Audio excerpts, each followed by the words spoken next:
हो सकता है हमें हमारे भीतर आश्रयों को क्षय करने का बल प्राप्त हो, भगवत कृपा होवे और हम इस दुख चक्र से मुक्ति प्राप्त करें। क्योंकि जब जब जन्म लेंगे तब तब दुख होगा।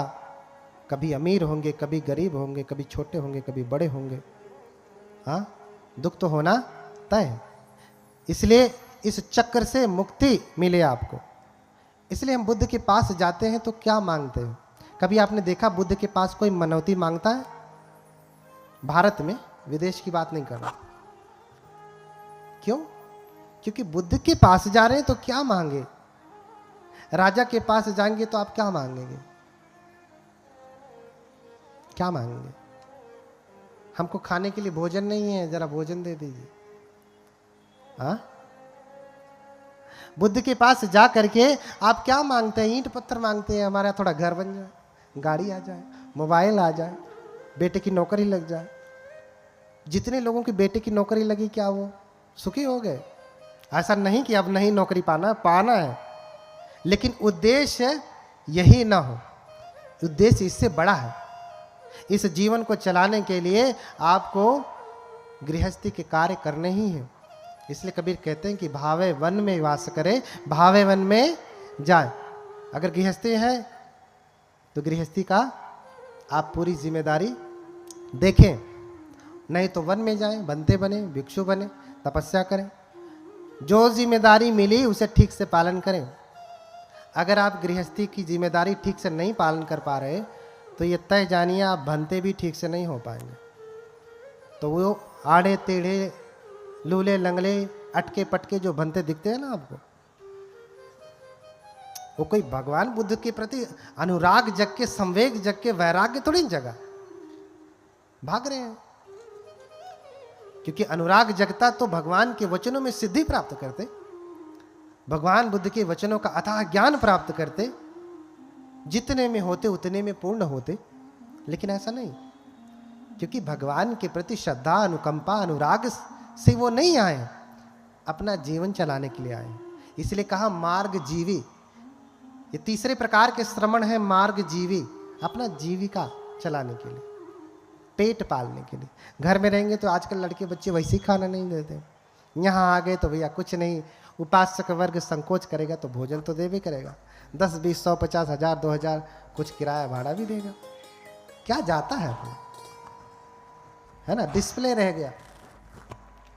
क्योंकि जो संवेग से आएगा वो यथार्थ बुद्धत्व के लिए काम करेगा, अन्यथा नहीं कर पाएगा। क्योंकि वो इसलिए आया ही नहीं, उसका उद्देश्य ही नहीं। इसलिए आप जाएं सारनाथ, बोधगया। बोधगया में भी देखेंगे आप हमेशा संक्रमण चलता रहता, लोग परिक्रमा करते रहते हैं। 8 मुट्ठी पुष्प से दीपंकर ने सुमेध की पूजा की, शिष्यों ने भी पूजा की और फिर चले गए। सुमेध वहीं बैठ करके सोचते हैं कि क्या कर्म करने से कोई बुद्ध बनता है। तो विचार करते हैं तो जानते हैं कि जितने भी बोधिसत्व होते हैं वो अपनी 10 पारमिताएं पूरा करते हैं।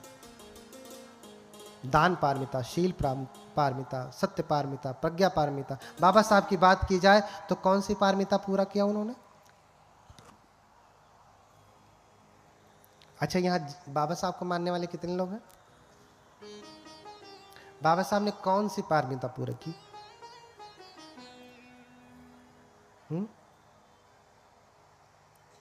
कौन सी पारमिता पूरी की? अरे सिर्फ जय भीम जय भीम करने से नहीं होता, भीम ने क्या किया वो करने से होता है। बाबा साहब ने प्रज्ञा पारमिता पुष्ट की। कौन सी पारमिता? उसके साथ साथ जो है बाबा साहब ने बाकी सभी पारमिताओं का भी अभ्यास किया, लेकिन पुष्ट किया, पूरा किया कौन सी? प्रज्ञा पारमिता, विद्वता, प्रज्ञा। बाबा साहब की जैसा कोई धरती पे, इस भारत भूमि पे विद्वान हुआ क्या? विश्व के 6ठे विद्वान कहा जाता है, कौन जाने बाबा साहब पहले ही हो। हाँ, अब हमारे पास इतना सामर्थ्य नहीं कि चले खोजें, गिने और अवलोकन करें। हमारी बुद्धि ही नहीं भैया, हम तो जान ही नहीं पाएंगे कि बाबा साहब तो अथाह सागर है। उनके ज्ञान का अनुमान हम पहले लगाएंगे, इतना इनका ज्ञान है, अच्छा इनका इतना है तो इनका कितना है। हम तो पहले इतना ही नहीं जान पाएंगे, तो हम कैसे कंपैरिजन करेंगे? कर ही नहीं पाएंगे। तो कौन जाने विश्व के पहले ही हैं, भारत के तो प्रथम है ही। क्यों? क्योंकि उन्होंने प्रज्ञा पारमिता को पुष्ट किया। उनके जैसा ज्ञानी आज तक इस धरती पे कोई नहीं हुआ जिसने मानव कल्याण के लिए काम किया। उनका ये ज्ञान हर जीव के लिए, हर धर्म के लोगों के लिए। बाबा साहब का बनाया हुआ संविधान क्या बौद्ध धर्म को प्रमोट करता है? नहीं। क्या मुस्लिम धर्म को? नहीं। क्या हिंदू धर्म को? नहीं। ईसाई, जैन, पारसी नहीं। सभी धर्मों को समान अधिकार देता है, कोई भेद नहीं देता। लेकिन बाबा साहब को मानने वाले उन्हीं का नाम लेकर के पानी पी पी करके गाली देते। कुछ लोग तो लाल पानी पी पी करके भी गाली देते हैं। जब जयंती आएगी तो क्या कहेंगे? लाल पानी पिए रहेंगे। लाल पानी समझ रहे ना? माताएं नहीं समझ रही, वो देखी भी नहीं, क्योंकि पानी तो बाहर से पी के आते। अब लाल रहता कि हरा रहता क्या मालूम? बोलिए भगवान बुद्ध की। हाँ, क्या कहते हैं? बाबा तेरा मिशन अधूरा। फिर क्या करेंगे? दूसरा वाला क्या है? बाबा तेरा मिशन अधूरा। दूसरा, हम सब मिलकर करेंगे पूरा, यही ना? कि दूसरा कुछ है? हाँ, बाबा तेरा मिशन अधूरा, दारू पीकर। तो ऐसे थोड़ी ना। अच्छा, बाबा साहब ने दारू पिया, कहीं वर्णन पाया आपने?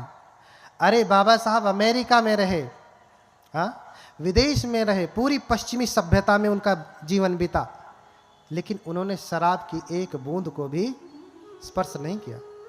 ऐसे हैं बाबा साहब, ऐसे बोधिसत्व होते हैं। आप उन्हें भारत रत्न अगर कह रहे हैं तो उनका अपमान कर रहे हैं। बोधिसत्व बुद्ध के समान होता है, और बुद्ध जैसा कोई हुआ है क्या आज तक? कोई हुआ नहीं।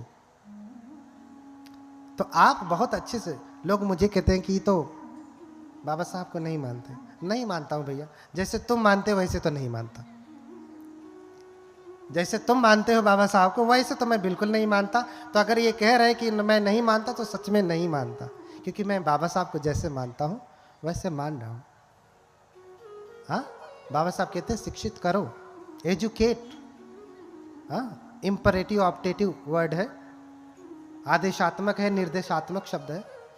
लोग कहते हैं शिक्षित बनो, बनो भी कहें, शिक्षित करो होगा, एजुकेट।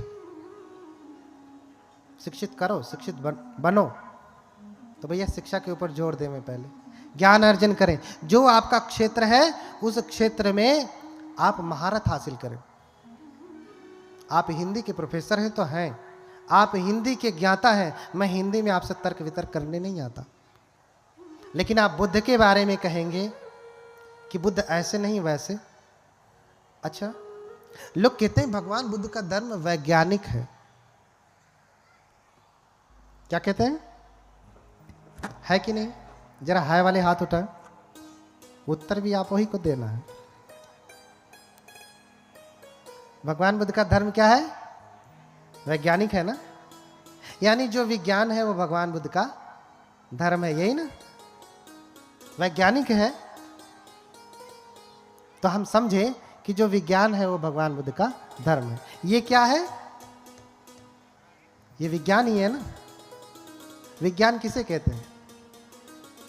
हाँ, किसी चीज के, किसी वस्तु के सुव्यवस्थित, सुसंगठित, हाँ, क्रमबद्ध ज्ञान को क्या कहते हैं? विज्ञान कहते हैं। एक शब्द में कहें तो सिस्टमेटाइज नॉलेज, है ना? एक शब्द में कह दें तो। अच्छा, एक फोन आप छोटा सा चलाते हैं ना, वो भी क्या है? विज्ञान है। और भगवान बुद्ध का धर्म क्या है? विज्ञान है। मेरी बातें ध्यान से सुनिएगा। आपके लिए उतना दूर से आया हूं, समुंदर पार करके। हाँ, उपासिका जी ने कहा नहीं भंते जी, आना ही है, आना ही है। आप लोगों को धन्य समझना चाहिए कि लाखों संकटों के साथ उपासिका उषा भारती, ये भूपेंद्र वीर, पुष्पेंद्र जी, अन्य बाकी सभी जो गणमान्य उपासक बड़े संकटों को जो है झेलते हुए भगवान बुद्ध को सुना रहे हैं आपको, उनके धम्म को सुनवा रहे हैं आपको। अपने लिए थोड़ी नहीं, इनको सुनाना तो घर में बहुत बार बुलाइए, फिर बुला लेते बनते जी आइए। इनको भी कष्ट नहीं होता, हमको भी कष्ट नहीं होता, आराम से बैठते सुनाते चलते। लेकिन आपके लिए इतना बड़ा आयोजन किया। तो भगवान बुद्ध का धर्म क्या है? विज्ञान है, वैज्ञानिक है। मोबाइल भी क्या है? विज्ञान है। अच्छा, एक छोटी सी मोबाइल, आप जब अकेले कमरे में बैठे, नेटवेट चलता रहे, तो उस छोटे से फोन से आप गूगल सर्च करके इतना गंदा गंदा चीज देख करके मन खराब कर लेंगे, होगा कि नहीं? आजकल के बच्चे क्यों बिगड़ रहे?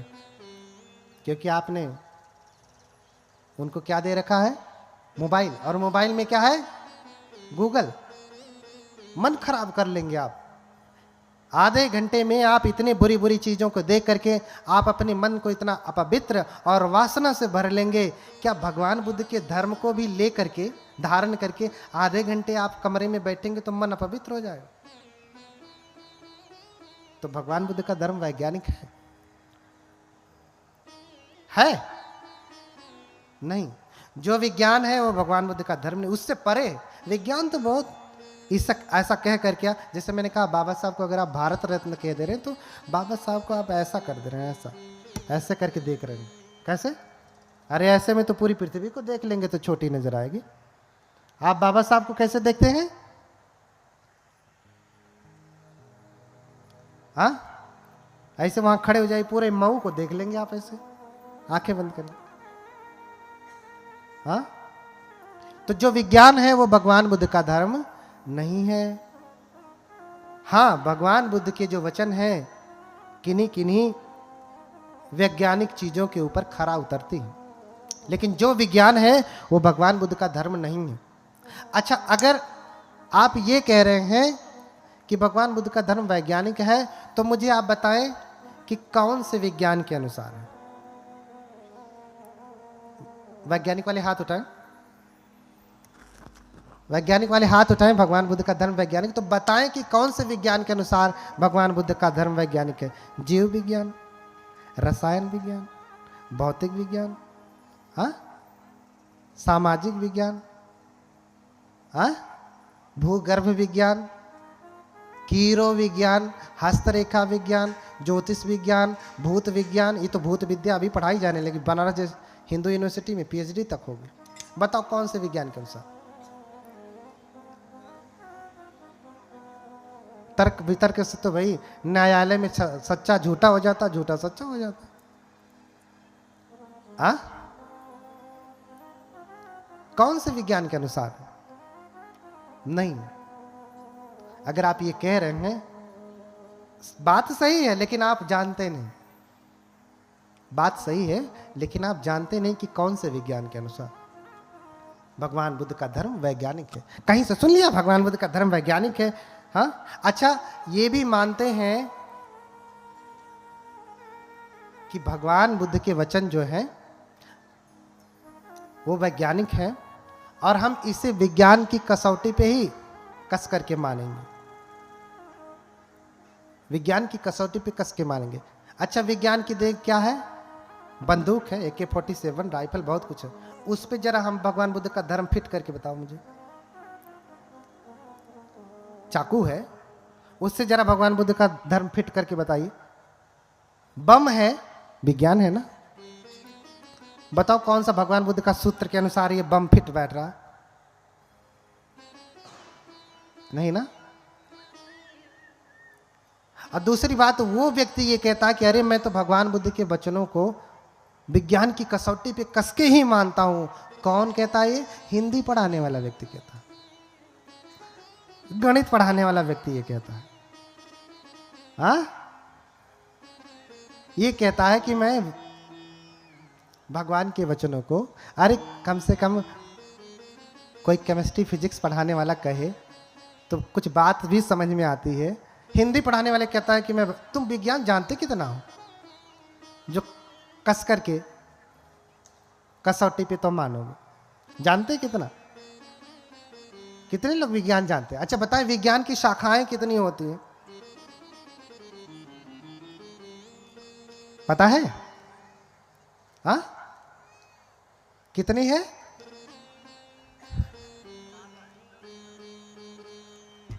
हाँ, विज्ञान की कितनी शाखाएं हैं? ये भी नहीं पता। आप कहेंगे 11 शाखा, ये कह रहे हैं।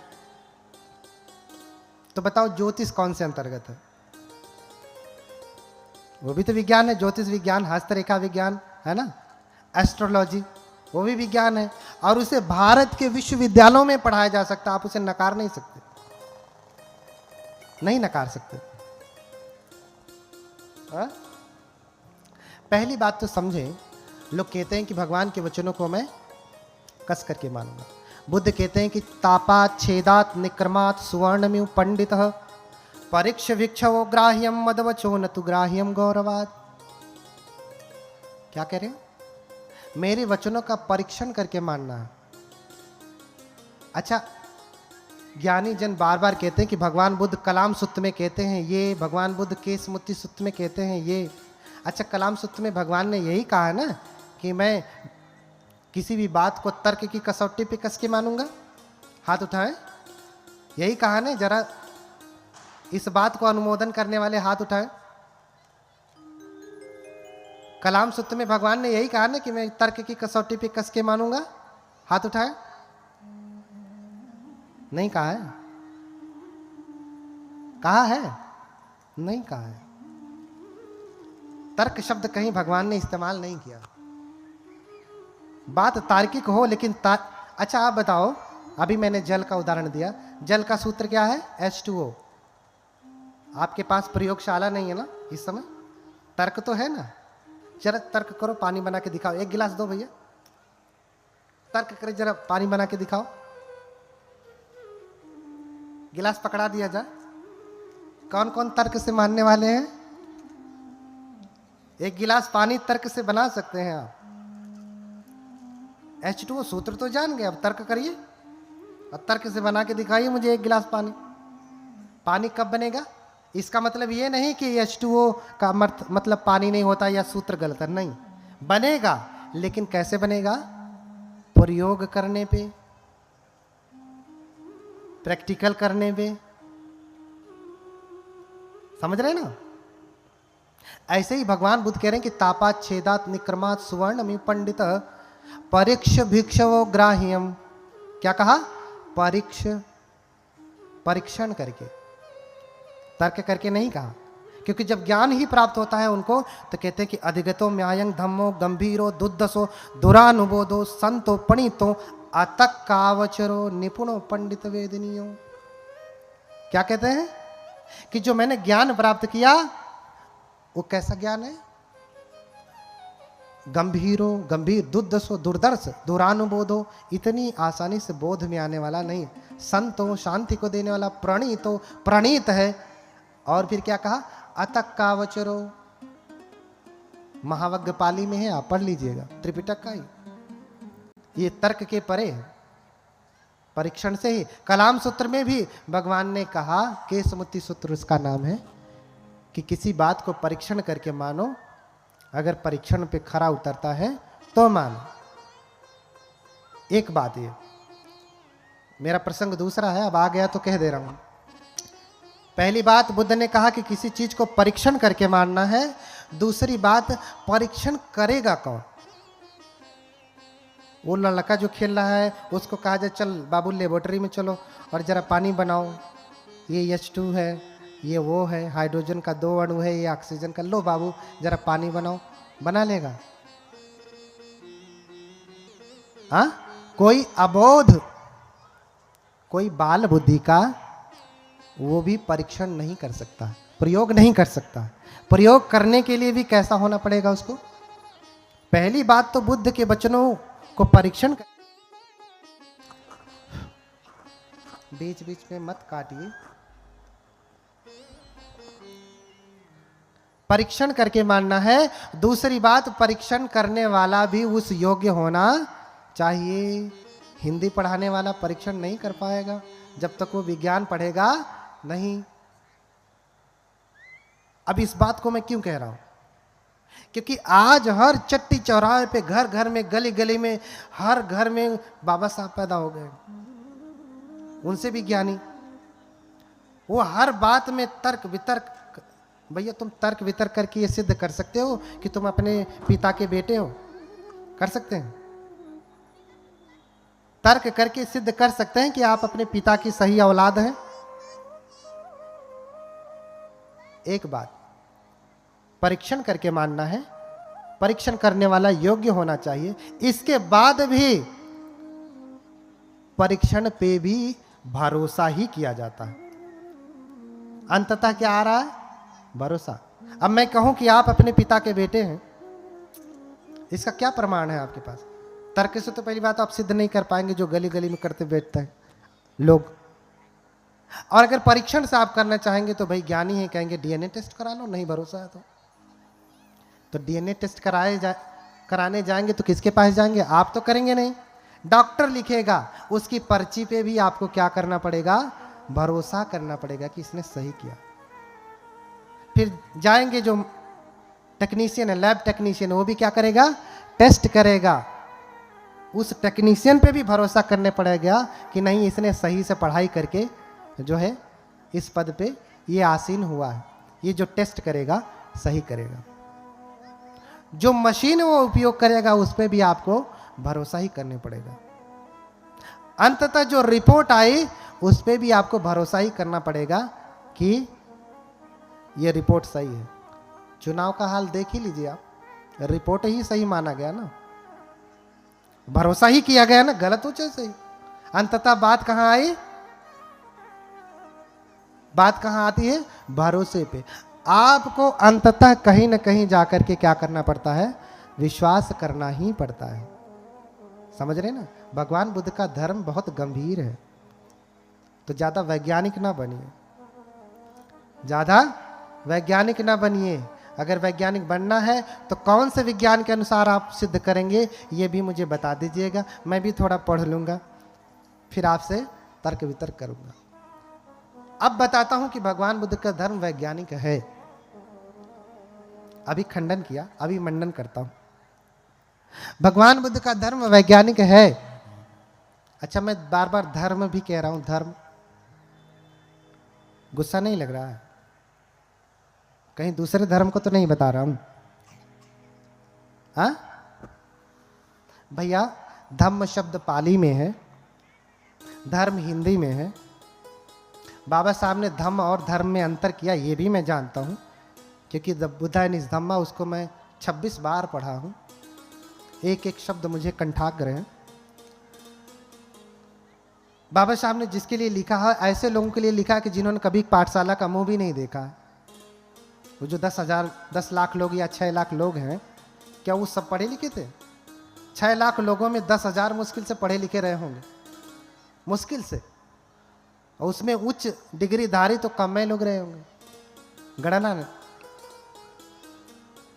तो वो बहुत अल्फाबेटिक है, प्राइमरी लेवल से लिखा गया है कि लोग समझ सके। जैसे हम कहते हैं कि बुद्धम शरणम गच्छामि, मैं बुद्ध के धम्म की शरण जाता हूं। अगर इसे पाली में अनुवाद करना हो तो कैसे कहेंगे आप? धम्म पाली में है, धर्म हिंदी में है, ठीक है। अब आपको कहना हो कि मैं बुद्ध के धर्म की शरण में जाता हूं, अहं बुद्धस्य धम्मं शरणं गच्छामि। क्या कहेंगे? क्या शब्द उपयोग किया धर्म के लिए? मैं बुद्ध के धर्म की शरण में जाता हूं, अहं बुद्धस्य धम्मं शरणं गच्छामि। समझ रहे ना? या सीधे कह दे मैं अहम धम्मं शरणं गच्छामि, लेकिन मुझे भेद करना है। और यही मैं कहूं कि मैं हिंदू धर्म की शरण में जाता हूं, पाली में अनुवाद करिए, क्या कहेंगे आप? अहम हिंदू क्या धम्मं शरणं गच्छामि। सही कहा आपने, उसके लिए भी क्या शब्द उपयोग होगा? हिंदू धर्म के लिए भी क्या शब्द उपयोग होगा? धम्म ही होगा पाली में, अगर आप कहेंगे तो। इस्लाम धर्म कहिए तो, ईसाई धर्म कहिए तो, मजहब कह दीजिए, लेकिन जब भी आप पाली में अनुवाद करेंगे तो उसके लिए एक ही शब्द है, धम्म। लेकिन आपको समझना पड़ेगा। बोलिए भगवान बुद्ध की। थक गए क्या? हम भी बैठे हैं, हम कोई दौड़ नहीं रहे। आप तो हिल डुल भी रहे हैं, हमारा इतना ही हिल रहा है, हम कुछ नहीं हिला रहे हैं, आपसे ज़्यादा तप कर रहे हैं। हाँ, बोलिए भगवान बुद्ध की। बैठिए। अरे बुद्ध बनना इतना आसान होता तो आप बन नहीं जाते। बुद्ध 6 साल एक आसन पे बैठे रहे, आप 6 घंटे नहीं बैठ पाते। और परम भगवत्ता को कैसे प्राप्त करेंगे? हाँ, परम भगवत्ता को कैसे प्राप्त करेंगे? धर्म को कैसे प्राप्त करेंगे? मुक्ति कैसे प्राप्त करेंगे? इतना आसान थोड़ी नहीं है कि चलो भाई दाल चावल रख दिया और खा लिया। ऐसा नहीं, तप करना पड़ता है, तप करना पड़ता है। ठीक है, तो धम्म और धर्म में कोई भेद नहीं। धम्म पाली में है, धर्म हिंदी में है। अब भाव समझिए कि जब हम धर्म कह रहे हैं तो धर्म का क्या अर्थ है। ठीक है, जैसे एक शब्द ले लीजिए, सत्य। शब्द क्या है? सत्य। अच्छा, हम किसी हिंदू व्यक्ति से पूछेंगे कि बताओ सत्य क्या है, तो वो क्या कहेगा? ब्रह्म सत्यम। क्या कहेगा? शब्द क्या है? सत्य। किसी हिंदू व्यक्ति से पूछा जाए तो क्या कहेगा? ब्रह्म सत्यम। भैया उसके धर्म में ब्रह्म सत्य है। लेकिन वही बात बौद्ध धर्म में आकर के आपसे पूछा जाए कि बताओ कि सत्य क्या है, तो क्या कहा जाएगा? दुखं सच्चं। हाँ, पाली में कहा जाएगा क्या? सत्य वही है, शब्द वही है, लेकिन सत्य उनके लिए ब्रह्म है, बुद्ध के लिए दुख है। इसलिए पहला आर्य सत्य क्या है? इदं खोपन भिक्खवे दुखं आर्य सत्यं।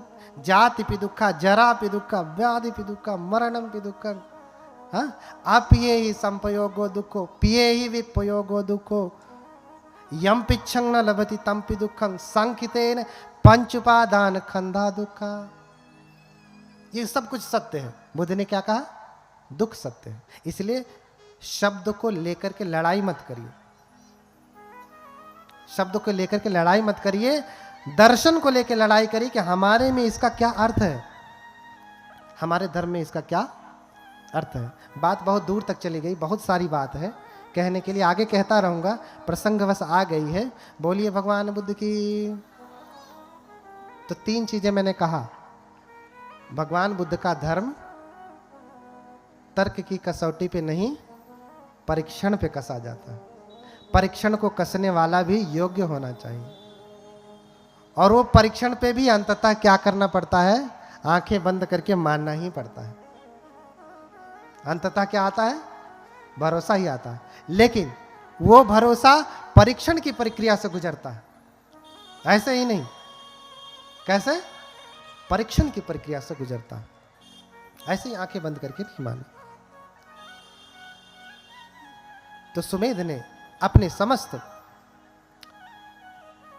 पारमिताओं का स्मरण किया कि दानशील आदि जो 10 पारमिताएं हैं उसको उन्होंने पूरा किया।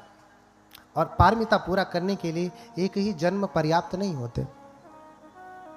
अब आपको जन्म पुनर्जन्म को लेकर की बहुत सारी विविधताएं हैं, सुनेंगे। अब आप कहेंगे जन्म पुनर्जन्म कहां से आ गया? आप तो पाप पुण्य तक को मानने को राजी नहीं। भले गाथा लिखा देंगे सब पापस आकरणं कुशल संपदा, सभी पापों को ना करना, कुशल कर्म का संचय करना, ये आप लिखवा देंगे। लेकिन आप कहेंगे बौद्ध धर्म में पाप पुण्य होता ही नहीं। भैया गाथा क्यों लिखवाए? हाँ, गाथा क्यों लिखवाए? हाँ, देखिए, जन्म पुनर्जन्म भी होता है, अच्छे बुरे कर्मों का विपाक भी होता है। नहीं तो बताइए ना, व्याख्या करूंगा आगे, थोड़ा सा झलक। माता पिता खाया वही पिया, उसी घर में रही वही पति हैं, वही सास ससुर है, सब कुछ वही है ना। लेकिन एक बेटा पैदा हुआ तो एकदम जंगाली हो गया, हुआ ना।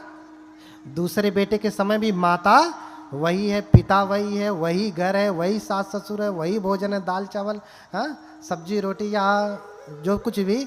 लेकिन दूसरा बेटा पैदा हुआ तो एकदम सीधा है, लोग कहते हैं गाय जैसा सीधा है। क्यों? आपने बनाने में कुछ गड़बड़ी की क्या? बताइए माता जी लोग। आप पहले बेटा बेटी में, बेटा हो चाहे बेटी हो, आप पहले के जो है समय में ध्यान देती हैं, दूसरे के समय में नहीं, या दूसरे के समय में नहीं ध्यान देती हैं, पहले के समय में नहीं। ऐसा है क्या? पिता का भी वही काम है, पहले बेटे के समय में भी उतना ध्यान, दूसरे के समय में भी उतना ध्यान। लेकिन एक परम संत हो गया और एक जंगाली हो गया। क्यों हुआ? आप बताओ ना। हाँ, समय की बात है। आज हम यहां धान लगाएंगे तो धान होगा, आज से 10 साल बाद लगाएंगे तो वो गेहूं हो जाएगा, यही ना? नहीं, ऐसा नहीं। समय से कुछ लेना देना नहीं। समय उसमें सहयोगी है, लेकिन समय परिवर्तित नहीं कर सकता। हमारे कुशल अकुशल कर्मों का जो संस्कार किसे कहते हैं? कुशल और अकुशल कर्मों की जो छाप हमारे मन पे पड़ती है उसे हम संस्कार कहते हैं। इसलिए जब व्यक्ति मरता है तो च्युति चित्त और पटिसंधि चित्त के बीच में बहुत महत्वपूर्ण भूमिका होती है कि जो चित्त मर रहा है, जो विज्ञान मर रहा है, विज्ञान यानी कॉन्शसनेस, आप उसे चित्त कहें, मन कहें, जो विज्ञान अभी इस शरीर से निकल रहा है, छोड़ रहा है, मर रहा है और दूसरी जगह प्रतिसंधि ग्रहण कर रहा है, पटिसंधि शब्द आया है ना, उन दोनों के बीच में बड़ा अंतर है। देखिए, आपको गर्भ वही मिलेगा जिसके आप अधिकारी हैं, दूसरा गर्भ नहीं मिलने वाला। बोलिए भगवान बुद्ध की। बहुत सुंदर से व्याख्या आगे होगी, है ना। आपको गर्भ वही मिलेगा जिसके आप अधिकारी हैं, दूसरा गर्भ नहीं मिलने वाला है। अच्छा, आप बताइए, आपने इंजीनियरिंग की पढ़ाई की है और आप पूरा सोर्स लगा लीजिए, फोर्स लगा लीजिए, दौलत लगा लीजिए, सब कुछ लगा लीजिए और कहिए कि आपको डॉक्टर बना दे, डॉक्टर की नौकरी दे दे, मिलेगी? मिल सकती है? स्वयं राष्ट्रपति भी अगर आपके ऊपर अनुकंपा करें, दया करें, तो भी नहीं कर सकते। कर सकते हैं? नहीं। क्यों? क्योंकि आपकी पात्रता डॉक्टर बनने की नहीं है। आप जब भी बनेंगे, जब भी आपको पोस्ट मिलेगी, क्या मिलेगी? इंजीनियर की ही मिलेगी, चाहे कृपा से चाहे बिना कृपा के मिलेगी तो इंजीनियरिंग ही, या तो ऐसे ही रहिए, भटकते रहिए। आप समझिए, ऐसे ही आपकी जो योग्यता है उसी के अनुसार गर्भ मिलता है। आपके लिए वही वैकेंसी में आप अप्लाई कर सकते हैं, अप्लाई कर लीजिए, लेकिन आपको नौकरी मिलने वाली नहीं। आप उसी गर्भ में जाएंगे जिसके अनुसार आपका कर्म होगा, दूसरे गर्भ में नहीं जाएंगे। सिद्धार्थ गौतम या अन्य जो बुद्ध हैं उसी गर्भ में जाते हैं जो गर्भ उनके अनुकूल होता है। अब जैसे सुमेध अवलोकन कर रहे हैं तो पंच महाविलोकन करते हैं। इस बात को लेकर के लोगों में बड़ा भ्रम है, बड़े बड़े विद्वानों को बड़ा मतभेद है, क्योंकि पढ़ते नहीं है त्रिपिटक। लेखकों की पढ़ करके चुटपुटिया और उससे तर्क वितर्क करते हैं। पहले मूल पढ़िए। देखिए, आप जब कुछ पढ़ाते हैं विज्ञान में तो कोई शब्द अटकता है तो उसकी पर्टिकुलर डिक्शनरी है ना, शब्दकोश है, भाषा शास्त्र है। जब किसी चीज की व्याख्या करनी हो तो देखो भैया, हाँ, अनुसंधान किसे कहते हैं, इस डिक्शनरी में देखो, वहां से परिभाषा आपको मिलेगी। लेकिन बौद्ध धर्म में शब्दों की व्याख्या कहां पे है? आप कहां से देखेंगे? अब धर्म किसे कहते हैं, धम्म किसे कहते हैं, इसकी व्याख्या आप कहां देखेंगे? पहली बात तो मूल त्रिपिटक है। त्रिपिटक की व्याख्या करने के लिए उसकी 8 कथाएं हैं। जो चीज़ें आपको समझ में नहीं आती उसकी डिक्शनरी समझिए, उसका भाषा शास्त्र समझिए, है ना, उसका वर्णन शास्त्र समझिए। वो 8 कथा है। जो चीज़ आपको समझ में नहीं आएगी वो 8 कथा आपको बताएगी। और 8 कथा से नहीं स्पष्ट हुआ तो टीका, टीका से नहीं तो अनुटीका, नहीं टीका तो भाष्य, महाभाष्य, बहुत कुछ, बहुत सारे बने हुए हैं। ऐसे ही हमारे बौद्ध धर्म के जो सिद्धांत हैं उनकी व्याख्या हमारे त्रिपिटक में है, उनकी 8 कथाओं में है, उनके भाष्य में है, उनकी टीका, अनुटीका, महाटीका, इन सारी चीज़ों में है। उसको देख करके आप अर्थ समझें, अन्यथा आपको अर्थ मिलने वाला नहीं है। बोलिए भगवान बुद्ध की, भगवान बुद्ध की। बैटरी लो हो गई ना? एक बार थोड़ा सा खड़ा हो जाए, थोड़ा सा पैर आपको आराम मिल जाएगा बैठे बैठे।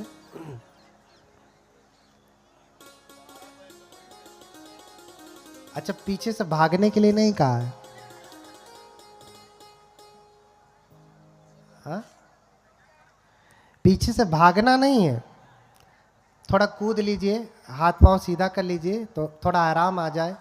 जिनके घुटनों में परेशानी होगी उनको थोड़ा आराम आ जाएगा। बोलिए भगवान बुद्ध की, भगवान बुद्ध की।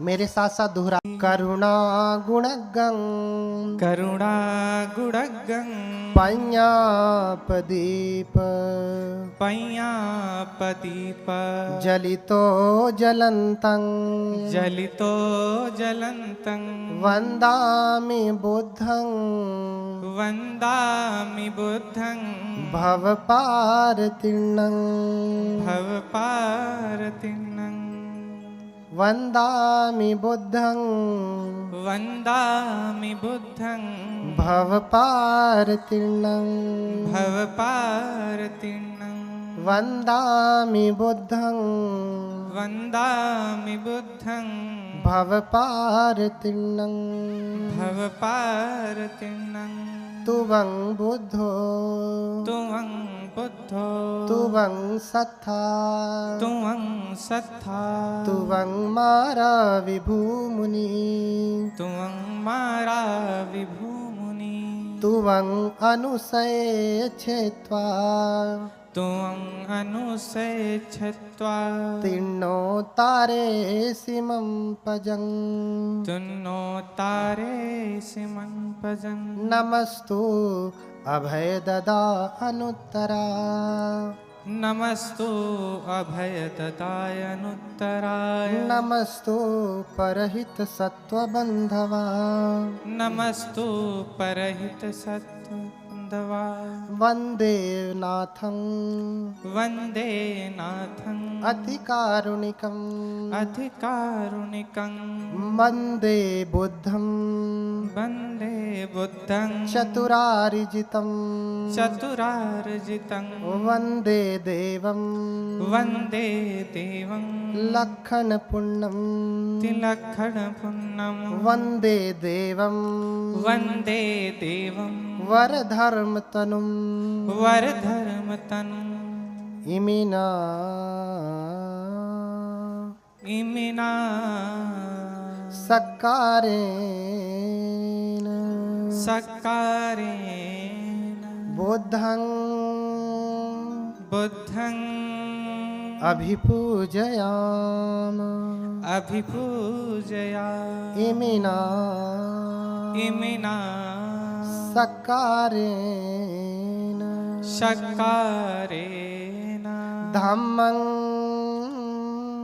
धम्मं, अभिपूजयाम, अभिपूजया, इमिना इमिना सक्कारेण, सक्कारेण, संघं, संघं, अभिपूजयाम।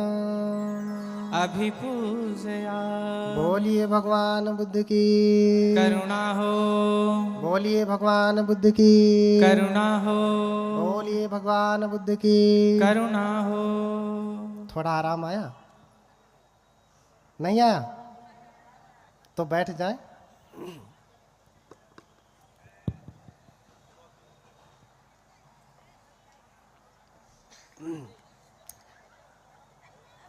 बैठिए बैठिए, भागिए नहीं।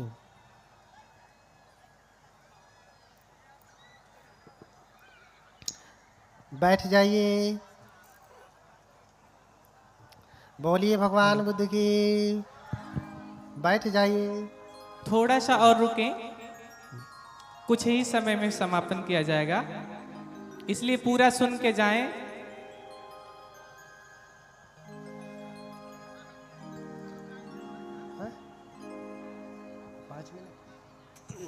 बस थोड़ा सा 5 मिनट, बस अभी आराम मिलेगा। हमारे बंते जी का निर्देश हुआ है 5 मिनट और। हाँ, अच्छा नहीं लग रहा है? हाँ, 5 बजे तक, 5 बजे तक बैठेंगे।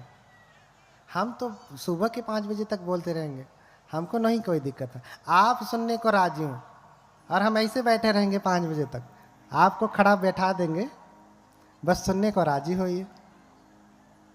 बोलिए भगवान बुद्ध की।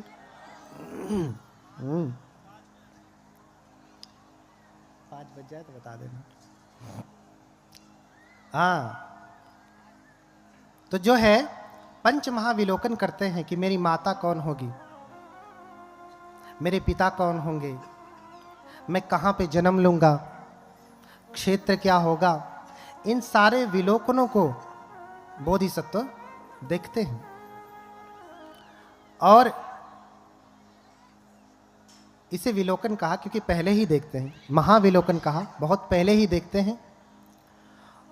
और वर्णन मिलता है कि फिर सुमेध तपस्वी अपने शरीर को छोड़ देते हैं और फिर देवलोक में विराजमान रहते हैं उनकी चेतना, और फिर से वो शुद्धोधन के घर में जन्म लेते हैं। शुद्धोधन के घर में कपिलवस्तु के राजा हैं शुद्धोधन, उनके घर में जन्म लेते हैं। पहले तो सब कुछ देखते हैं, पिता अच्छे होने चाहिए, माता अच्छी होनी चाहिए, माँ का गर्भ अच्छा होना चाहिए। गर्भ का मतलब साफ सुथरा, ऐसा नहीं, कर्मों से बनाया हुआ पुण्य का शरीर होना चाहिए उसका, तभी कोई बोधिसत्व उसके गर्भ में जा सकता है, अन्यथा नहीं।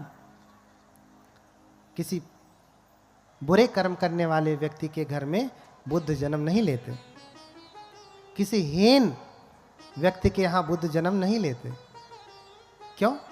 संत रैदास जो तो हीन कुल में जन्म लिए, कौन मान रहा है आज उनको? उनके जैसा संत आज तक कोई हुआ? लेकिन उनको कौन मान रहा है? बस उन्हीं के कुल गोत्र के लोग। लेकिन बुद्ध के संदर्भ में ऐसी बात नहीं। बाबा साहब को भी कौन मान रहा है? हृदय से उन्हीं के कुल गोत्र के लोग। अन्य लोग तो बस राजनीति है। क्यों? क्योंकि कुल का बहुत महत्व होता है। एक प्रभावी कुल में जन्म लेने से उसका प्रभाव होता है, ऊंचे भी सम्मान करते हैं और नीचे भी सम्मान करते हैं। इसलिए बुद्ध उस समय के क्षत्रिय कुल में खत्तीय संभव अग्ग कुलीनो देव नरान नमस्सित पादो। क्षत्रिय कुल में, खत्ती यानी क्षत्रिय, खत्ती अर्थात क्षत्रिय। तो उस समय का जो सबसे प्रतिष्ठित कुल था वो क्षत्रिय। उस समय ब्राह्मण कुल दूसरे नंबर पे था, क्षत्रिय प्रथम नंबर पे। उस कुल में जन्म लेते हैं। और शुद्धोधन क्या है? पिता हैं। हाँ? और महामाया माता है, उनके घर में जन्म लेते हैं। तो जन्म लेने की प्रक्रिया क्या है? शुद्धोधन और महामाया बड़े ही धार्मिक राजा हैं, बहुत ही धार्मिक राजा हैं, शीलों का पालन करने वाले हैं। कभी किसी का अहित करने वाले नहीं हैं, अधिक कर वसूलने वाले नहीं हैं, जनता की पीड़ा को अपनी पीड़ा समझने वाले हैं, किसी को भी कष्ट देने वाले नहीं, पूरी तरीके से वो शीलों का पालन करने वाले हैं, पंचशीलों का पालन करने वाले हैं। अब आप कहेंगे कि बुद्ध से पहले पंचशील कैसे जानते रहे? मैंने पहले ही व्याख्या कर दिया कि बुद्धों की परंपरा है। गौतम बुद्ध तो 28वें बुद्ध हैं, गौतम बुद्ध तो 28वें बुद्ध हैं, उनसे पहले भी 27 बुद्ध हुए हैं। ये बुद्धों की परंपरा, जिस दिन आप बुद्ध हो जाएंगे वो आप 29वें बुद्ध हो जाएंगे। अब ये नहीं कि वही बुद्ध पहली बार, दूसरी बार, तीसरी बार, नहीं, कोई भी व्यक्ति बुद्ध हो सकता है, जैसे कोई भी व्यक्ति प्रधानमंत्री हो सकता है। जरूरी नहीं कि वही बार बार हो, दूसरा होगा, तीसरा होगा, चौथा, जो प्रधानमंत्री के योग्य होगा, जो मुख्यमंत्री के योग्य होगा वो होगा। ऐसे ही देखिए, माता गर्भ की तैयारी कर रही है। देखिए, बच्चे को जन्म देने के लिए आज आपका बच्चा टेढ़ा मेढ़ा और जंगाली क्यों पैदा हो रहा है? क्यों? अच्छा, आप खेत में फसल बोते हैं तो फसल तो अच्छी होती है ना, जितने अच्छे से किसानी करते हैं फसल भी उतनी अच्छी होती नहीं। लेकिन ये कौन सी किसानी की आपका बेटा ही अच्छा नहीं होता? भगवान बुद्ध भी कृषक हैं। कस्य को पटि जानामि, मैं भी कृषक हूं, कसी भारद्वाज सूत्र में है ना। आप ये भौतिक खेती तो अच्छे से कर लेते हैं, लेकिन अपने बेटे बेटियों की खेती अच्छे से नहीं कर पाते। आप जानते भी नहीं कि आपका बेटा क्यों बचपन से पैदा हुआ, तो उसे आप बंदूक दिखाइए, राइफल दिखाइए, चाकू दिखाइए, डराइए, धमकाइए, वो डरने वाला नहीं है ना। आप ही को डरा देता है। और कोई कोई अपने आप ही जन्म लेता है, एकदम सीधा साधा, दे दिया तो खा लिया, दूध पिला दिया तो पी लिया, नहीं तो न मांगता है न रोता है। जहां बैठा दिए वो बैठा रहेगा दिन भर, जो पहना दीजिए पहना रहेगा, न खिलौना मांगेगा, न मेला जाने के लिए कहेगा, न बाजार घूमेगा, न आइसक्रीम मांगेगा, हाँ, न छोला केक भजिया पकौड़ी, कुछ भी नहीं कहेगा। होते हैं ना ऐसे भी। और एक तो धमकी ही देता रहेगा, मम्मी दे दो नहीं तो मैं माचिस जला लूंगा, अभी मम्मी 10 रुपए दो नहीं तो मैं भी कूद जाऊंगा। होते हैं ना। ऐसा क्यों होता है? कहाँ गड़बड़ी रह जाती है? आपने जान करके गड़बड़ी नहीं की, लेकिन गड़बड़ी तो हुई है, इसलिए तो फसल अच्छी नहीं हुई। क्यों? मैंने कहा ना, बुद्ध की शिक्षा भारत से विलुप्त हो गई, इसलिए आपको खेती करने का जो ज्ञान था वो भी भूल गया। जहां जहां बुद्ध की शिक्षाएं हैं, बौद्ध धर्म है, वहां वहां बच्चे इतने उपद्रवी नहीं हैं, इतने बदमाश नहीं हैं। क्यों? क्योंकि तैयारी कर रहे हैं। शुद्धोधन और माता महामाया, जाति शताम पंचम नूनकानी, जाति शताम पंचम नूनकानी, सबोधि सत्वस्य बभूव माता, पिता च शुद्धोधनस्तु तत्र तत्र, पतिरूप तस्मा जन्नी गुणान्विता। हाँ? वही शुद्धोधन और वही माता महामाया होते हैं। क्यों? क्योंकि उन्होंने बुद्धों को जन्म दिया। आप भी अपने घर में, बुद्ध तो इतना कहते हैं कि आप अपने गर्भ से आईएएस पीसीएस भी पैदा कर सकते हैं। कैसे? यही तो विज्ञान बताना था, यही विज्ञान बताना है आपको। भगवान बुद्ध के बाद बौद्ध धर्म कई शाखाओं में बटा, फिर खत्म हुआ। इस समय वर्तमान में 4 दर्शन की शाखाएं हैं, जिसे वैभाषिक कहते हैं, दूसरा सौत्रांतिक कहते हैं, तीसरा माध्यमिक कहते हैं, माध्यमिक या शून्यवाद, चौथा जो है योगाचार्य विज्ञानवाद, उसका नाम ही है विज्ञानवाद। समझ रहे हैं ना क्या नाम है? उस बौद्ध धर्म की शाखा का नाम ही है विज्ञानवाद। और उसका धर्म ग्रंथ क्या है? वो बौद्ध धर्म ग्रंथ क्या है जानते? विज्ञानवाद का मुख्य धर्म ग्रंथ क्या है? विज्ञप्ति मात्रता सिद्धि प्रकरणम द्वयम। बोलिए, नाम नहीं उच्चारित कर सकते और वैज्ञानिक बनते फिरते हैं। बोलिए, विज्ञप्ति मात्रता सिद्धि प्रकरणम द्वयम। बोलिए, बोलेंगे?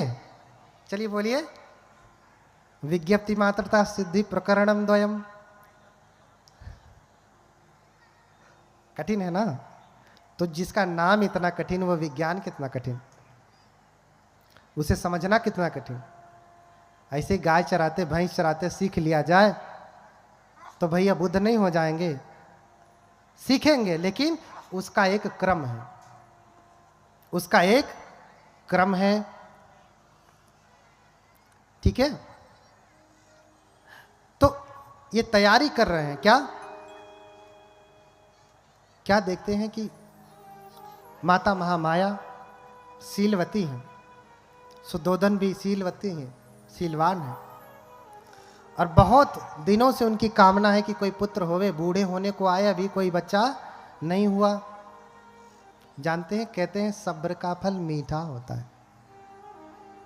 कहावत सुना है ना? कब से ये सब्र का फल मीठा की कहावत शुरू हुई? हाँ, कब से हुई ये कहावत? कब से शुरू हुई? माई मुँह मौसी जिए, सुने हैं ना? सब एक एक करके बताऊंगा। हाँ, पतली गली से निकलने, ये सब एक एक बताऊंगा, प्रसंग आएगा। हाँ, तो सब्र का फल मीठा, अभी समझे। इतने दिनों की कामना थी, संतान नहीं हो रही। जब कुछ अच्छा होने वाला होता है तो विलंब होता है। जब कुछ अच्छा होने वाला होता है तो विलंब होता है, और उस विलंब से जो घबरा गया तो अच्छा होने वाला नहीं है, नष्ट हो जाएगा, अच्छा नष्ट हो जाएगा। इसलिए धैर्य भी साथ में होना चाहिए। कहा धैर्य ही साधवो। अगर साधक है तो धैर्य तो रखना ही पड़ेगा। पैर तो दर्द करेगा, धैर्य रखना पड़ेगा, टूट थोड़ी ना जाएगा। हाँ, 6 घंटे में इसकी हिम्मत है कि टूट जाए, लेकिन धैर्य रख पाएंगे? नहीं। और धैर्य नहीं रखेंगे तो जितने घुमाएंगे उतना दर्द करेगा, आराम मिलने वाला नहीं है। हमारा सबसे बड़ा शत्रु कौन है? कौन है? ये हमारा शरीर है। कौन है सबसे बड़ा शत्रु? कौन है माता जी? कौन होई सबेर में उठ के गाड़ी देत हुई? हाँ, होगा कोई? शत्रु का नाम लेते ही सबके मन में चेहरा आ गया होगा उसका। ये है एक देखिला तो चुरुआ भर खून, ओकर जराला के तोहार किसका जलता है? तो फायदा किसका है? हाँ? आपका खून जला जला करके आपको दुबला पतला कर रहा है, बीमारी बढ़ा रहा है आपकी। जल्दी ही मर जाएंगे, फिर और राज करेगा। जो चाहता है करना सो कर लेगा। हाँ, हमारा सबसे बड़ा शत्रु कोई और नहीं, हमारा अपना शरीर है। अच्छा, काजू मेवा पिस्ता, हाँ, बादाम किशमिश या विटामिन की गोली किसको खिलाया? सुबह उठते ही सबसे पहले किसका मुंह देखा? अपना। तुरंत जुल्फें संवारे, कंघी मारा, मुंह धोया। अच्छा, दाग आने लगे हैं, गड्ढा हो रहा है, बाल सफेद हो रहे हैं, रोज देखते हैं। लेकिन इसको देखने के बाद अनित्य भाव नहीं जगता कि मैं बूढ़ा हो रहा हूं भैया, अब तक मैंने क्या किया। अपितु ये सफेद हो रहा तो इसे काला कैसे करूं, ये सोचते हैं। जबकि ये जानते हैं कि आज तक कोई अपना बाल काला नहीं कर पाया। वो तो धोखा है, रंग दिया, काला थोड़ी ना हुआ। एक बार सफेद हुआ तो काला होने वाला नहीं। सबसे बड़ा शत्रु कौन? आपका शरीर। सारा काजू मेवा किशमिश सब कुछ खिलाया इसको, बढ़िया बढ़िया टॉनिक पिलाया, बढ़िया बढ़िया केक खिलाया, बढ़िया बढ़िया मिठाई। अभी दिवाली थी ना, जो लोग मनाए होंगे, हाँ, खोज रहे होंगे कैसे मनाएं, पटाखे फोड़ें। देखिए पटाखे फोड़ने से कितने जीव जंतु, विशेष रूप से पक्षियों को बहुत नुकसान होता है, मर जाते हैं। ये दया नहीं है, ये करुणा नहीं है। इसलिए किसी भी बौद्ध देश में आप जाके देखिए, वहाँ पटाखे नहीं फोड़े जाते।